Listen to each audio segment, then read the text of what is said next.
The Sandy and Toddcast is a Mind Garden media podcast in association with Screw You, Todd Productions.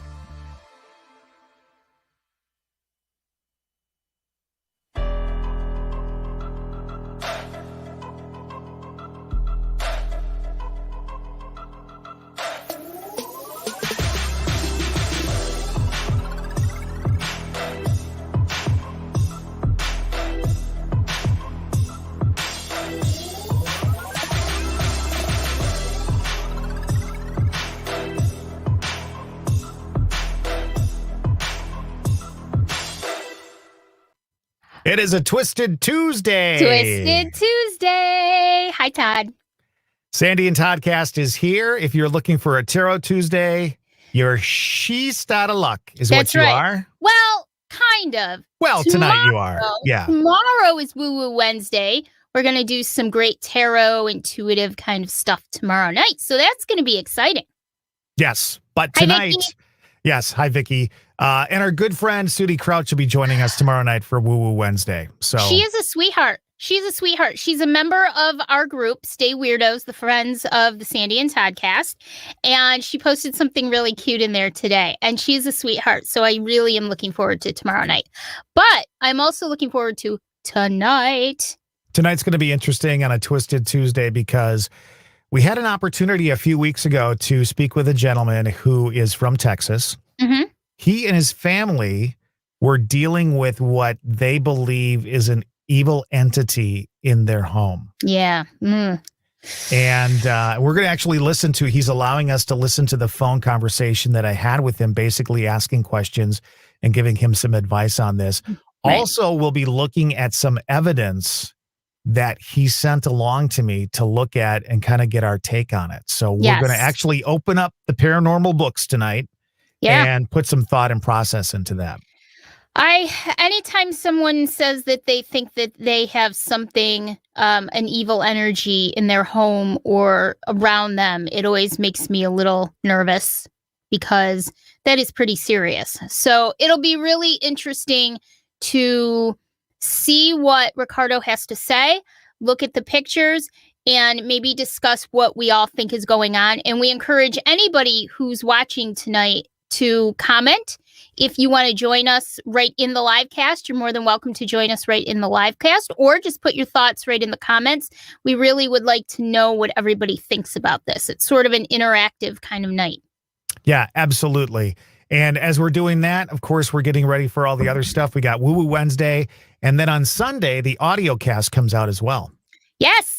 We have part 2 of our interview with Dennis Webster. Dennis is an author of many paranormal books, which I love because I knew I followed Dennis before I even was friends with Dennis. He's also part of my group, the Fort Schuyler Paranormal Society. We do paranormal investigations, and I work with him on Ghost Pubs and Grub.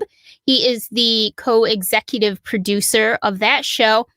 But I followed Dennis because of his books years ago, Todd, and I would go to his lectures, and he's a fantastic writer. And one of the things I love most about Dennis is that he actually visits and most of the time investigates the places that he writes about in his books. So he is and he's such a wealth of knowledge about the paranormal and has such great insight as to the different topics that might be involved in the paranormal world. Oh, I thought you were going to continue. Okay. Yeah. Well, I will say this. Did I talk enough? You're always saying how much I talk. It was a really nice conversation, and I'm glad we're sharing it on the audio cast. On Sunday, if you missed it, we had a great Sunday fun day with David Williams too. Oh, yeah. And that video is up on our Facebook page and on our YouTube page as well. And David really opened up and talked about the fact that in an investigation, he went through a partial, not exorcism, what I'm trying to say. He was partially possessed. Possessed. And one thing that if you watch that live cast from Sunday, and you really should watch that live cast from Sunday, one thing I noticed is how sincere and how still bothered by what happened he is. It wasn't something that happened and, resolved. This kind of thing can do emotional and mental damage to someone for quite a while after it happens to them. It's a very serious topic, and it was very thought-provoking, and unfortunately, my internet went down in the middle of it, so I was frozen. Can you show everybody that face, Todd? It was like this. Yeah, exactly. I didn't realize that I was stuck in that face the whole time. I thought I disappeared.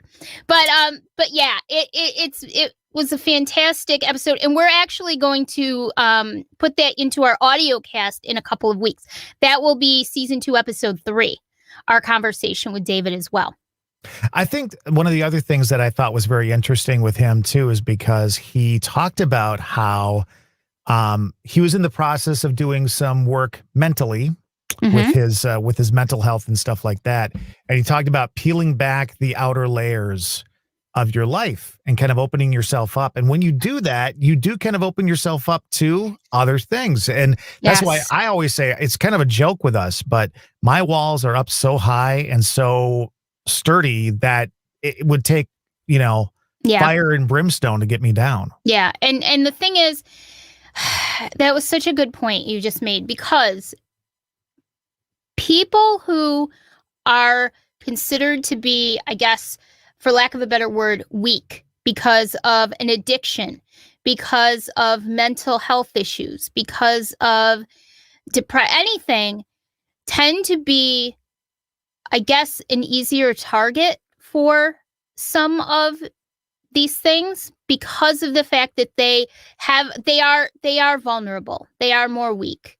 They don't invite it in, but it's easier for it to infiltrate into them, right, so to speak. So when David was telling us about the stuff that was going on in his life at the time, like the little bell in my head went off and I said, oh boy, he was ripe for something to happen. And we all have issues. That's not the thing. We all do. But some people who are going through something at the time, you may not even realize how open you are to this stuff. Right. And we all have that thing. We all have that chink in our armor. And when you have that chink, that's when, you always hear about how the evil spirits or the entities or whatever use that chink to get inside. Whatever that is that you are carrying on your back, they use that load, that weight to get to you. It's almost an unintentional invitation. Right, exactly. It really Absolutely is. Right. It really is. And a lot of times they say these things have to be invited in, but sometimes you don't even realize that you're putting yourself in that position. Right. And it is. I'm not going to go there, but you doing what you did, it was a prime example of him saying, take time, assess yourself, really make sure that next step you take or that next thing you do is going to be safe for yourself and the other people around you. It's so true. And, and I said this on Sunday, it is a learning experience. It is a good. Hi, guys. Cindy, Renee, Sherry. I'm going down the list. Rose. Hi, guys. Thanks for joining us tonight. It was a learning experience for me because, I'm kind of a baby. Yes, I have abilities. Yes, I investigate, but I'm kind of a baby in putting it all together and learning about what I should and shouldn't be doing, what I can and can't do. And so it was a learning experience. Will I ever do that again? No. Will I run in the other direction? No. But I'll handle it correctly this time or with more test forethought. For you. Paranormal test. What's the correct way to deal with that? I think just being cautious. I think being cautious. I think not just blindly acting based on, just thinking before I do something. Could I have handled it by, taking readings from the outside of it? Yes. Did I happen to know I was going to disappear in it? Of course not. I couldn't see anything because we were in the dark. I didn't realize what was going to happen. But now I know that I can actually disappear in a black mist. Right. And hindsight is 20/20. Now I'm thinking to myself, oh my God, hindsight is 20/20. Don't go into a black mist because you're going to disappear. Now, granted, I didn't feel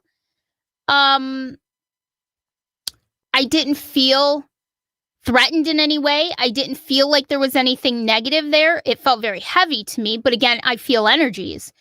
But could it have been that way? Yes. And so that's why you go into it with forethought. You just learn. Well, let's see what the judges say about that answer. Survey says... Okay, I guess it's good enough. All right, thanks. I'm so glad you approve of that. Hi, Jay. So I'm glad you approve of that. So better answer than, I didn't feel anything was bad. But, and that's why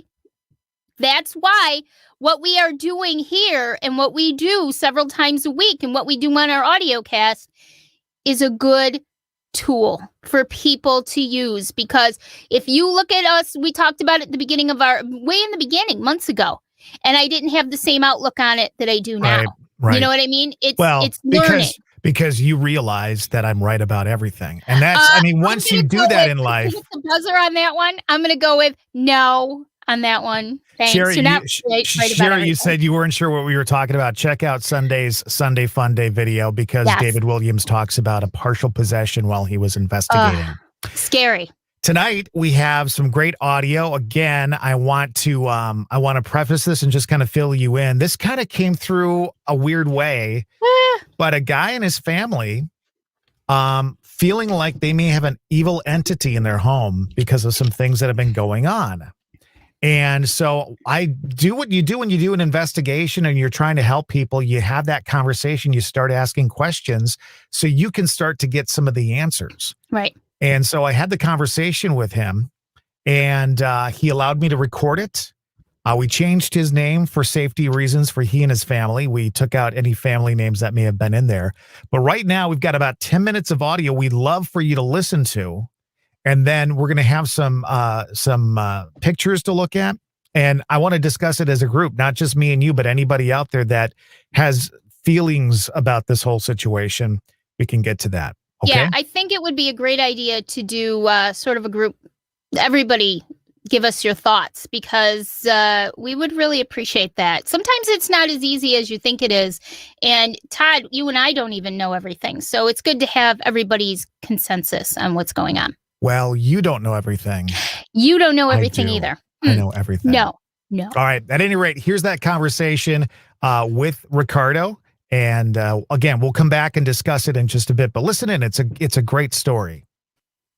Okay. So this has been going on since you moved in. You've been there 10 plus years. Has it gotten worse recently? No, but no, it has not. To tell you the truth, it hasn't gotten worse, or it's just pretty steady. Once in a while, my daughter, she's the one that sees a figure in there, and my son has seen a tall person inside the townhome. He was in the kitchen, and then all of a sudden, he went to the living room, and he just sat down. And my son, he said he just closed his eyes, and he opened his eyes, and he was gone. How old are your children? My oldest is 18. He's 12. My third one, she's 11, and my son, he's 9 years old. Okay. So I have 14 total. What about what's your religious affiliation? Are you religious at all? Do you follow any religions? Just Catholic, but we haven't been to church for a while. Okay. Somebody had told me something about a mirror in the house. Yes, my wife, she thinks that there's something with the mirror that she doesn't like. She has a bad feeling about it. But my father-in-law, he's the one that bought it off of the room store, one of the chains here, the furniture store. And but she doesn't get a good vibe off of it. So my daughter, she said she saw the figure right in front of that mirror. The mirror is inside her room. It's one of those stand-up mirrors, and it lights to the side, and you can put your jewelry behind the mirror. Okay. I would say more than likely if it came, and this isn't always the case, everything that we're dealing with, nothing's set in stone. It could be so many different things. But there might be something that wasn't necessarily attached to the mirror till it got to your place.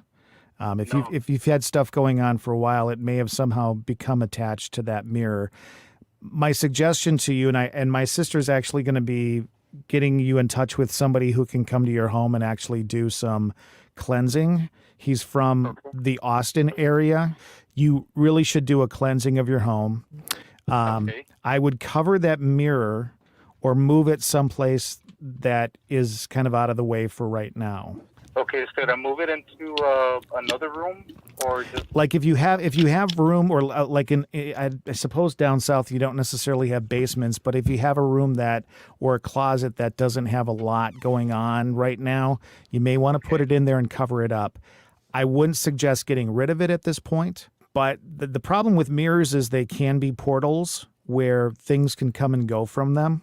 Okay. Typically, it is an older mirror that was owned by somebody else prior to you that this happens with. But it has been known to happen with newer mirrors as well. Again, I'm not saying that's what it was. You had stuff going on there prior to the mirror getting to the house. Is that true? all I can say, it just came from the room store, and it's been upstairs ever since, I think my daughter, when she was 12 or 11 years old, we had it ever since, and she's also experienced some herself. She's had somebody whisper things into her ear, Mm-hmm. and she's also heard some things in her room also. So I guess he goes from room to room, and my kids are really terrified about this. I bet they are, because kids are tendency to be a little bit more open to things happening. We as adults kind of learn to, we're told as kids to not worry about it. There is no boogeyman. There's none of that stuff. So we kind of turn ourselves off to that stuff. And kids have a little bit more of an ability to see that. Have you ever known of anybody, your kids or anybody, to do something that they shouldn't, like play with a Ouija board or try and play games summoning dead people or anything like that?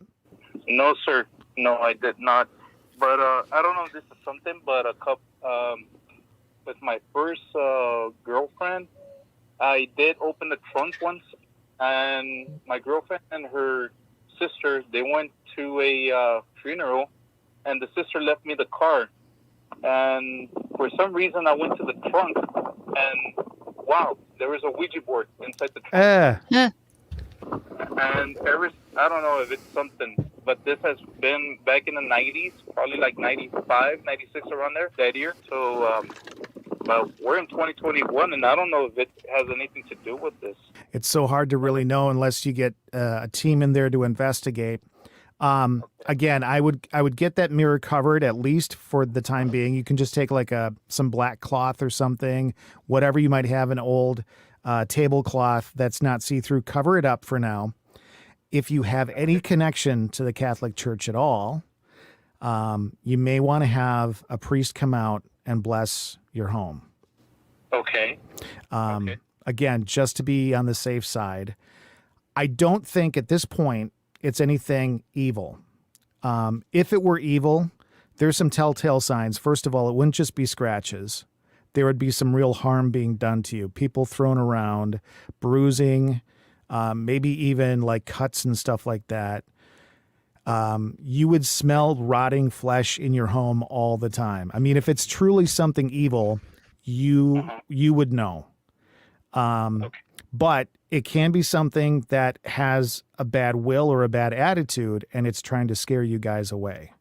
And that would be my main concern, is that something is there, whether it was there when you moved in or somehow came to your location for some reason, or possibly followed you from another experience like the Ouija board. But at any rate, what you need to do is kind of protect yourself and see if you can get rid of that energy in your home. I appreciate that. Thank you so much. Would you like for me to send you some pictures of the wall? Would you please do that? Yes, I would. Right now I'm at work, but I get off at 11 o'clock at night. Okay. And I'll send them to you tomorrow morning. That sounds great. About the Ouija board, none of my kids have played any of the games. Okay. We don't allow none of that stuff because I've seen I see a lot of shows in Travel Channel and Discovery Channel and all that stuff, what's going on. Yeah. But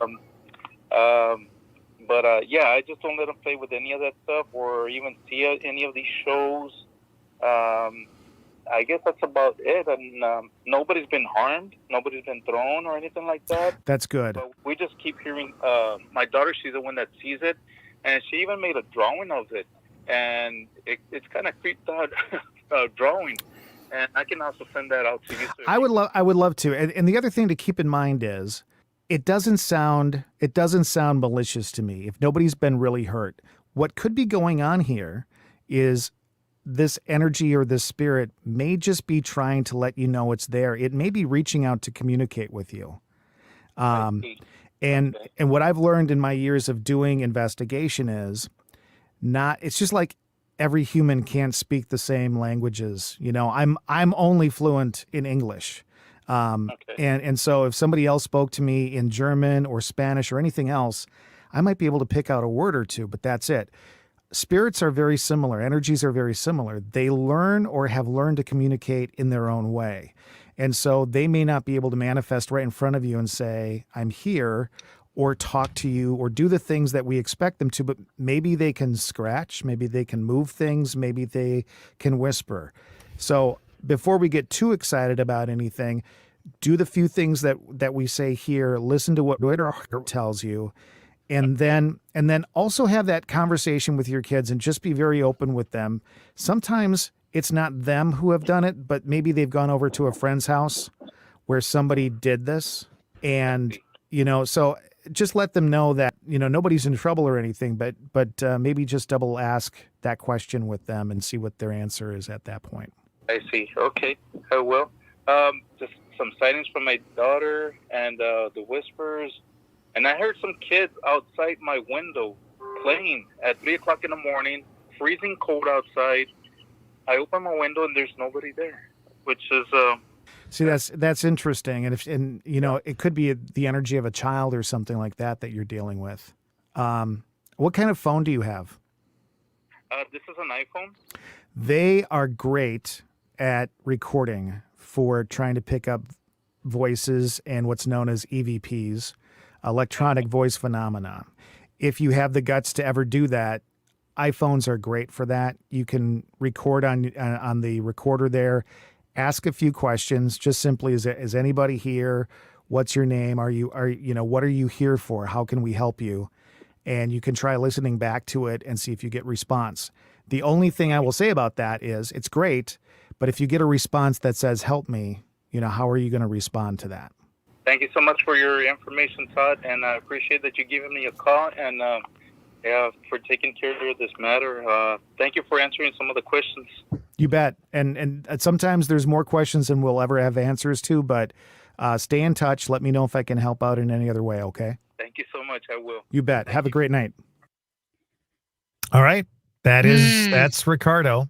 You did a fantastic job with him too, by the way. Well, and some of that was edited out. And yeah. Certainly there's more questions that you want to get into, but the big thing at that point was trying to focus in on what was really happening. And I'll give you a little bit more of the story really quickly. So, you know, the mom of the family is completely crazed about it. One of the children had some scratches on their foot. Mm-hmm. And so they determined that it would be evil entity. And if you've been in an investigation and you've been scratched, it's a deal. It's a deal, but that doesn't, scratching really does not typically mean something demonic by any means. Also, you know, without looking at the whole situation, without taking a step back and going, okay, how does one scratch their foot in the middle of the night? Do you have cats? Do you have dogs? You know, what about things like bed bugs or anything like that? You're in Texas. There are fire ants. There's all sorts of stuff. There's all kinds of things in Texas. Yeah. So taking that step back and looking at the whole picture, I think is really, really important. The pictures we were looking at, this is the mirror he was talking about that they apparently saw shadows and stuff in. Mm-hmm. This is the picture of the shadow that was drawn by his daughter. That disturbs me. Right. I'll get into that in a sec. Okay. Couple of other pictures. These, they were talking about scratches on the wall. Mm-hmm. And I'll be honest, when I saw these, I didn't really know what to make of them. No. Having done quite a bit of home repair and stuff like that. This one almost reminded me of like dog teeth or something, like when they chew on a wall. Yep. I was seeing that a little bit. But what I noticed was in all the situations, it looked like the scratches were around a fault line or a tape line in the drywall. And let me ask you this, because you know these things. Aren't a lot of the houses in the South, aren't they typically made of that kind of material, like almost like is it a plaster? Well, that would be, I believe, and don't scream at me if I'm wrong, but it's probably drywall with a thin coat over the top. It looks like some sort of like speckly kind of stuff. So it's literally, literally, like I could take, an open tin can and rub it across it, and it's going to make a scratch. It will, and as you see there, it's coming off the wall around the tape mark, and it just looks like maybe it was a situation where whoever sprayed the thin set on top or whatever, maybe not the best job of the world. So that after I saw the scratches that they were talking about, I was less worried about that, more concerned about the whispers that the little girl was hearing, and again that picture that she had drawn. So we had that one little mini investigation that we did a few months ago for the lady.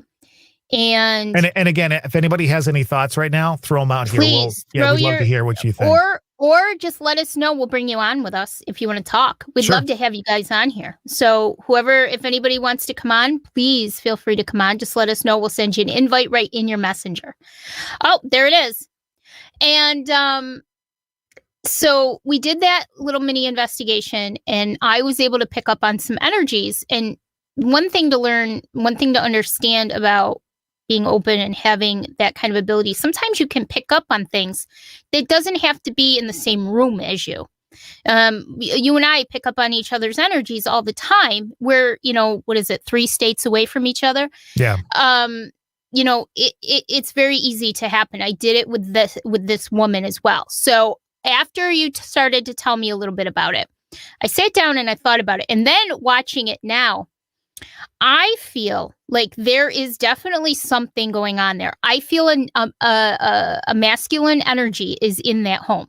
Okay. I'm getting masculine energy out of that. Now, one thing that immediately came to my mind is the land. And I know I'm a big stickler about the land, but I truly believe that. I'm wondering if they're in Texas. Look at the things that went on in Texas over the last, couple hundred years. You've got Native Americans, you've got, war going on, you've got all kinds of stuff going on. I'm wondering if somehow it's tied to the land. I don't know if I missed it, but did he say this has been going on the whole time that they live there? Yes. That's why, and you had an amazing point. You don't necessarily have to buy something that's already got an attachment.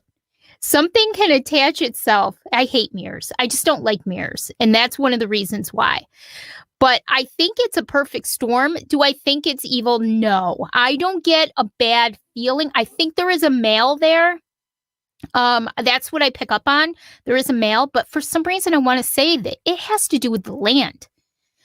I think it has to do with the land. And did he say how old his children are? He did. And I couldn't tell you offhand, but they're all probably under 14. Is the daughter They're young. Yeah. I feel like it's not attached to his daughter, but I feel like there's some sort of being able to communicate because she's open. Attraction. Yeah. I really feel I'm getting goosebumps right now as I talk about it, because that's what I feel. That's what's coming to me. Is that necessarily the common sense way to look at it? No, but this is where the personal feelings come in. And when you're open, these things happen. But I think there's a man in there, a male masculine energy, and it's the daughter. And I think that the fact that the mother is so creeped out by it and crazy, I don't think it's helping matters any. My hope is that she's not sort of putting this fear in the kids in any way. Because the husband seems like he's nervous, and uneasy, but not crazy. Well, and here's the thing. I'll give you a little bit more information without giving too much information. So I got the phone call and everything was very frantic. Oh my gosh, they've got a demon and it's doing this, and this, and people are getting scratched and all that.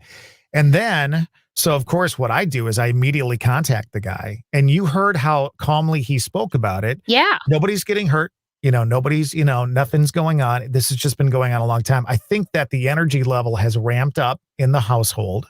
And I think that talking about it personally got them a little bit more excited about it. But overall, what I would like to do is I need to contact Ricardo again and find out how the cleansing went, because they did have somebody come in from Austin and actually do some cleansing of the house. Good.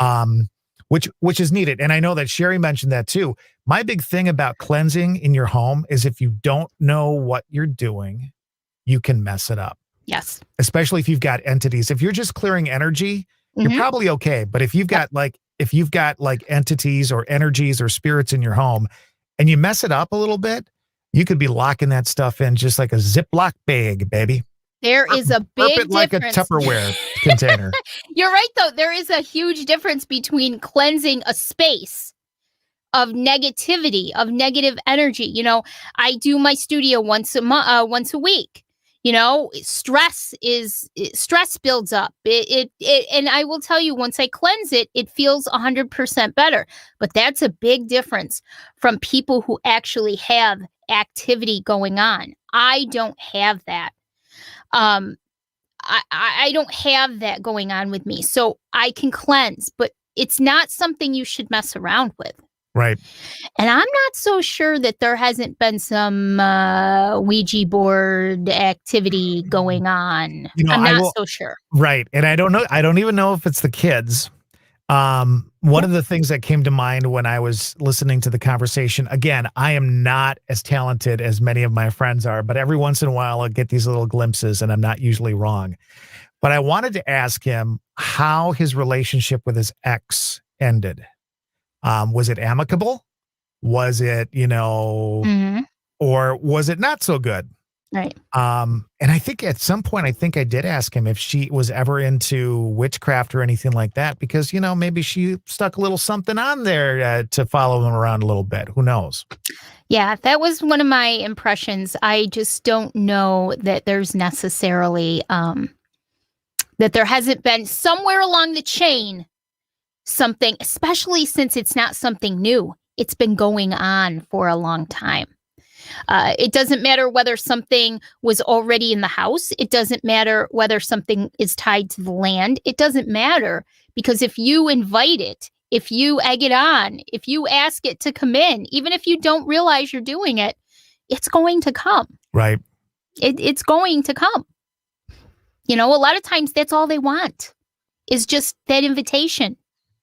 So it's like a vampire, when they come knocking on your door, you don't say, come on in. Because once you say, come on in, you're done. Yep. That's it. They suck your blood and then you're floating around and, it's just not a good thing. You don't want that stuff. I feel there's a male in there. I don't know if he's tied to the land. I have a feeling he's tied to the land.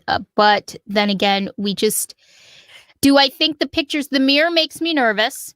Yeah. The mirror does make me nervous. I think it's interesting that the daughter sees things. The daughter, if she is around teenage, young, but that makes me nervous. I don't like that at all. At all.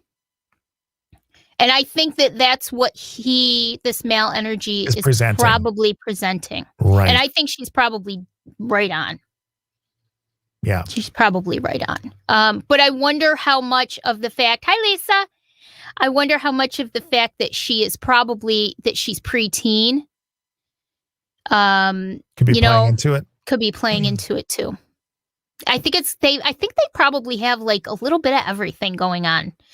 And I think and besides that, maybe they need to call in this old house and have that looked at too. Just because maybe they need somebody to come and work on the house a little bit. I don't know. It just looks like somebody was scraping there. I've never seen anything like that when it comes to. I wish we could ask him when that occurred. It's been happening, like little by little. I can't. I can't think of why something like that would happen. Yeah. Well, and especially again, around the same fault line in every wall, you see the tape underneath there. Mm-hmm. Mm-hmm. And what's happening is probably there's some movement in the wall where the two pieces of a board come together, and it's bending out just a bit enough to crack that outer layer. That's just a guesstimate. I'm with you on that. I think Lisa, you're 100% right, and that's what I'm thinking too. I think the daughter's probably open. And it doesn't surprise me that with those preteen kind of hormones, kids these days develop a lot earlier as well. So kids these days, hormones and their spooks. So I'm getting male energy, and I'm getting possibly tied to the land. So interesting. So you are going to follow up with Ricardo. I will. Absolutely. The advice I think you gave him was spot on. Get somebody to cleanse. Don't cleanse yourself. Get somebody to cleanse. I think their energy was just a little too crazy to do that now. It was a little off the charts. So I will follow up on that and try and find out how things went with the guy who came through and cleansed. I want to segue into one of your investigations really quickly. Yeah. Right? Yeah, our Sylvan Beach investigation that I did with Ghost Pubs and Grub, the video for it just came out last week. Where's Sylvan Beach? Let everybody know who doesn't know anything about Sylvan. Sylvan Beach is this wonderful place here in central New York State, and it is it's been around for years and years. It's where you take the kids, or where at least you used to, but it still gets very busy during the summer. There's a huge lake, Oneida Lake. And it's right on the shore, and there's a playland, there's some roller coasters, there's water park games, there's a big carousel, all kinds of fun stuff. And it's just the spot to go during the summer, during the warm months. They have parades. We do the pirate parade every year. Well, it's also incredibly haunted. There's not a spot in the Sylvan Beach area that doesn't have some report of activity. But not everybody can get into these spots to investigate.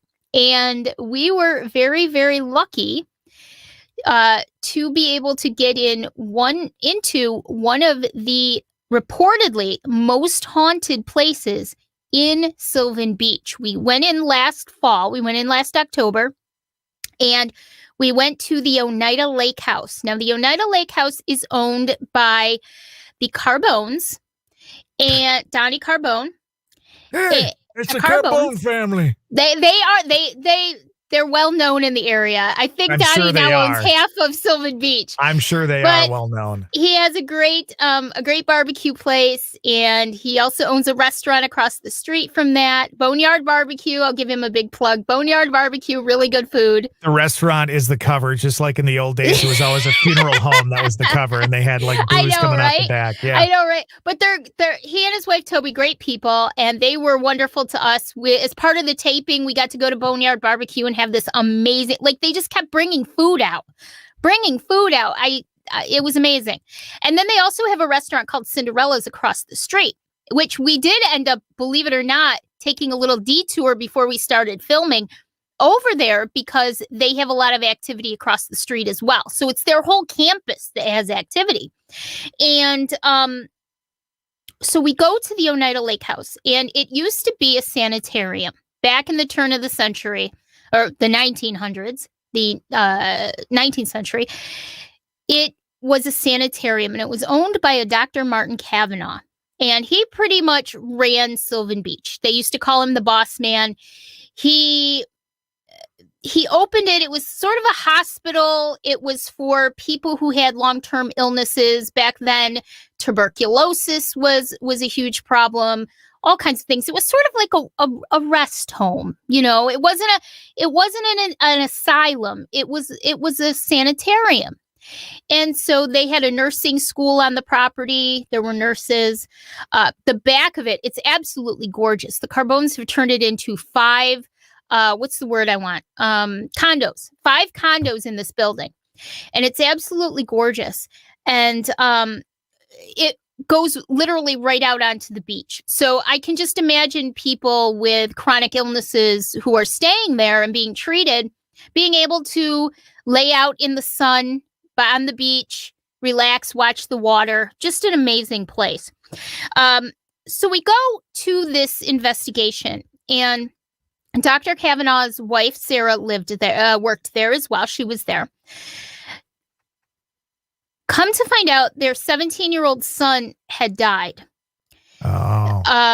And they had a baby as well that I believe, don't quote me on this, I believe the child died at the age of 1. So she worked there with Dr. Kavanaugh, and he was a 32-degree Mason, and that will come in handy in just a few seconds. One of the most important things that I want everybody to understand is that every investigation that you go to, that you participate in, is completely different. It's the same premise, the same goals, but they are always so different. Now, we talked about the Angry Garlic investigation. We talked about the Rucker Mansion investigation. Any investigation, Dennis's house, all different outcomes, all different goals, all different experiences. We got into this amazing place, and we went to the 5th floor. And by the way, anyone who wants to stay there, the Oneida Lake House, stay there. It's absolutely beautiful. And I'm sure you'll have some experiences of your own. One, though, that I wanted to talk to everybody about and share that wasn't in the video in the episode. We were on the 5th floor, and there's beautiful set of glass doors that open up, on sliding glass doors that open up onto a patio. And it was about 9:30 at night, and I heard footsteps. Dennis and I heard footsteps over in the corner of the room. And so I was over there, and it started to get cold. And I felt a female presence right next to me. So Michelle pulled out a chair and said, "Sandy, sit down." I sat down, and this was sort of an aha. We talk about our aha moments. This was sort of an aha moment for me, because this sort of changed my whole way of thinking about investigations in that moment. I could feel a female presence come up on me, and you can feel, you get cold. The temperature in the room may not change, but you feel it in your bones. You feel cold. And she was right next to me, and all of a sudden, this feeling of sadness came over me. This feeling of guilt and grief and sadness came over me, and I instantly knew it was Sarah. Don't ask me how I know, because I'm still trying to figure this stuff out myself. But I instantly knew that I had Sarah standing right in front of me. And I literally was able to have a conversation with this spirit and talk to her, because I could feel her emotions. And I knew that she stays there partly because of the fact that her son, I'm going to get emotional, her son died of one of the afflictions that they treated people for. This poor woman felt like she couldn't save her own son. And here she is working in a place, helping people who have the same affliction, the same disease, to live. And she couldn't save her own son. And I felt that.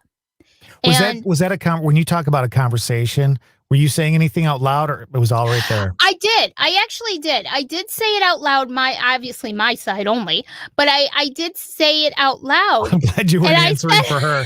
Hello, Sarah? Yes, it's me. Yeah, it's me. But I did say out loud, Sarah, you don't have to feel guilty. This was not your fault. Some people can't be saved. And I can't remember if I knew afterwards, because I don't like to know a lot about what goes on beforehand. But for some reason, I want to say it was something like TB he died of, something like that. One of the ailments that they were treating people for, they couldn't save their own son. And she lived with this guilt, even in her death, this sadness that she lost her child and she couldn't save him. And I said to her, I said, this was not your fault. I said, this was nothing that you could have done. You shouldn't feel guilty. You should be at peace. You should be at rest because you did the best job you could as a mother. And that was one of the most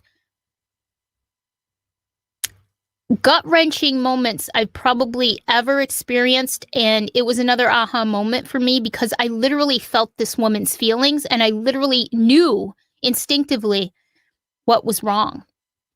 And it was just amazing. And then slowly it warmed up and I could feel her pull away and it was gone. And the room was fine. And I didn't have the chill. I didn't have any, it wasn't in my bones. It was just a regular temperature. And it was the wildest experience ever. That was an amazing experience. The other big thing that happened, we were all in a room and Martin was, Dr. Kavanaugh was a 32nd degree Mason. And anybody who isn't aware of how the Masons work, one of the main things that they live by is that women are not allowed. Women are not allowed in the meetings. It's not, women are just not allowed. They can't hear readings from anything. They can't hear, it's just not a woman's world for the Masons. And Dennis, hoping to kind of rile him up a little bit, brought one of his books and read from the book in the room. Hi, Eric. Thank you so much for joining us. And riled him up to the point because here's women in the room and Dennis is reading books that the Masons read and he's doing it in front of women. And he did actually rile him up to the point where we heard a growl in that room. We all heard the growl. It was pretty distinct. We heard, and also when they enter a room, the Masons knock 3 times on the door as they enter. Sue, who was one of our investigators that night, knocked 3 times on the wall. We didn't hear anything at that time. Now, it's important to say that Dr. Kavanaugh was not perhaps the kindest person in the world. He had some shortcomings, and it's easy to see how he got riled up. So other things that happened, Dennis and I heard rustling in the hallway several times that sounded like the old petticoats that the nurses would wear, the outfits that they would wear around the turn of the century. We heard it up and down the hallway several times. We thought we were losing our minds until we both said it almost at the same time and realized we'd been listening to it for about 10 minutes. So it sounded like, women in heavy skirts rustling past the doorway, maybe from room to room, patient room to patient room. We got downstairs into one of the other condos, and this is why I told the story about Dr. Kavanaugh and Dennis reading from the book. We got downstairs to one of the other condos, and we were talking to him about maybe his dislike for women. And I picked up on my audio. We didn't hear it at the time, but I picked up on my audio 3 distinct knocks. Interesting. 3 distinct knocks. And nobody was near a wall. Nobody was knocking. There was nothing. He was, for lack of a better word, pissed off. And that was right about the time that something, Dr. Kavanaugh, slammed a kitchen chair down onto the floor. I remember you telling me about that. Nobody was near the chair. Nobody had touched the chair. As a matter of fact, on our audio, because I don't do EVP sessions, I turn my audio on at the beginning of an investigation and Just run let it fly. through. Right. Just let it fly the whole time. I actually picked up on the audio Sue taking the chair and pushing it into the table because it was in everybody's way. So she was the first through the kitchen. She took the chair and slid it into the table. So that means that whoever took that chair and slammed it had to first have enough energy to pull it out and then slam it down on the floor. So he was not very happy. That was quite an experience as well. I'd never seen something like that in an investigation because that's pretty powerful. So that was an interesting investigation. And people can see part of that by going to Ghost Pubs and Grubs. Yes, Ghost. It's not. The name of the show is Ghosts, Pubs, and Grub, but it's Ghost Pubs and Grubs on Facebook. And you can check out our Angry Garlic investigation and our Rucker Mansion investigation. Because of COVID, we can only do 3 episodes this season, but we'll be back in the fall with season 2. But it was an incredible investigation. Excellent. Yeah, Wonderful. Yeah.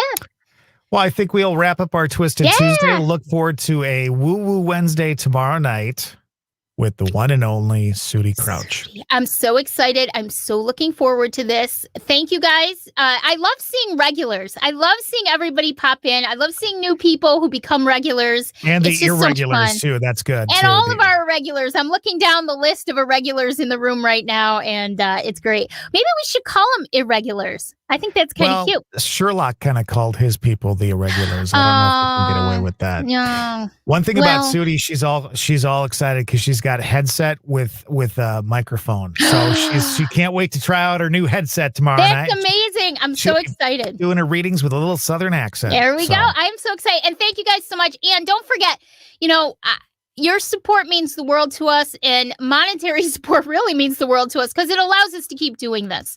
We really want to continue to do these things for you guys, bring you this fun, informative entertainment. Facebook Pay, PayPal, Venmo, anything you'd like to do one time, or you can set it up for repeated. It's just so much appreciated, and we thank you so much because that allows us to keep doing what we do. Check out our Facebook page. Make sure you check out our audio casts. We have our own group, the Unregulars. No, Lisa, that's just you. So I'm going to tell you a Lisa Hale story. Can I do that? Yes, please. So one time she went out to lunch at the radio station, and she came back and she had to use the bathroom. So she did. And somebody went in after her and had to scream out really loud, "Who the HEEL just SHIT all over the bathroom." So there you go. She's gonna kill you. No, she lives closer to you than I do. No, she won't, because we've told this story 100 times, hundreds of times. I love it. Oh, I love it. I can't wait to get out there and see everybody. It's going to be so exciting. We were just making up our itinerary last night. Yeah. So Friday, what Friday is that? September 10th? Sandy will be here, and if you want to meet Sandy, there'll be a signing at Barnes & Noble. So. Yes.